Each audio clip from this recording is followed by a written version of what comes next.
be open to all options, including maybe staying in Ottawa beyond this season? Yeah, when the talk starts, of course we're gonna look at all options. But like I said, you guys like to find something if there is nothing. Vladimir Tarasenko is going to be a hot topic before the trade deadline. And the reason is, he's on a one-year deal worth $5 million. Ottawa is nowhere near a playoff spot, and if they're not going to be able to retain him, it would be in their best interest to at least get something for him. Now, in 47 games played, he has 14 goals, 21 assists for 35 points with a plus-minus of +14, and he's 5th on the Senators in scoring. Unfortunately, Ottawa is one of these teams that vastly underperforms the talent they actually have on their roster, and that's why it would make the most sense to deal him to get something in return. So I wanted to go into some possible destinations where I feel like Tarasenko could be a benefit. When talking these trades, most of them, Ottawa would have to retain half the salary because a lot of teams are up against it with the cap. That being said, I still think there's a few destinations where it could make sense. And let's get into the first one, the Boston Bruins. Yes, Charlie Coyle and Pavel Zacha have done well in their 1-2 center roles. Marchand and Pastrnak are very good players. Jake DeBrusk has turned things up as of late. But with Matthew Poitras being out the rest of the season, there's not many internal options to add additional scoring punch. So I think it would be a great idea for the Bruins to target a guy like Tarasenko. Is he prime Tarasenko where he's going to score 40 goals this season? No. But he's still a good quality top 6 winger that would slot in perfectly with the Bruins and give them the scoring punch I think they lack at times. Now, they would have to end up moving a piece. A couple guys that stick out to me that could be possibly moved to swing this trade would be a guy like Derek Forbort or Matt Grzelcyk, depending on how you believe Mason Lohrei could fill into a top 4 role again. But I think Tarasenko would be a good get for the Bruins. Now, the next team that I think could really benefit bringing in Tarasenko would be the Patrick Waugh New York Islanders. Now, they brought in Patrick Waugh to galvanize the troops, and they've played somewhat better.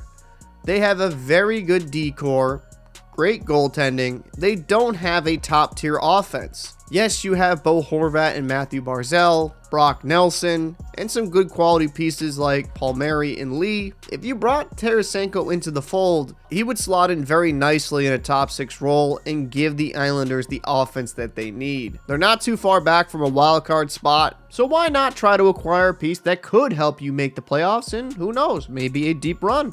Another team that I think would be a great fit, but I'll fully admit it would be very difficult to acquire due to the cap situation, would be the Edmonton Oilers. They're missing a viable option to put on right wing in their top 6. McDavid, Nugent-Hopkins, Hyman, solid line, but Holloway, while drafted 14th overall in 2020, he hasn't put up many points. Corey Perry's effective in his role, and Foegele can play both wings. If they could somehow swing it, Tarasenko would be a great addition to this Edmonton Oilers roster. He would slot in perfectly in that top 6 and help give them some better secondary scoring. The Oilers have turned it around and played terrific, so this isn't necessarily a need, but I think this would be a great addition if you're trying to make that deep playoff run, because when it comes into the playoffs, you can't just rely on McDavid and Draisaitl to carry the load. You're going to need other players to step up, and Tarasenko has been that guy before.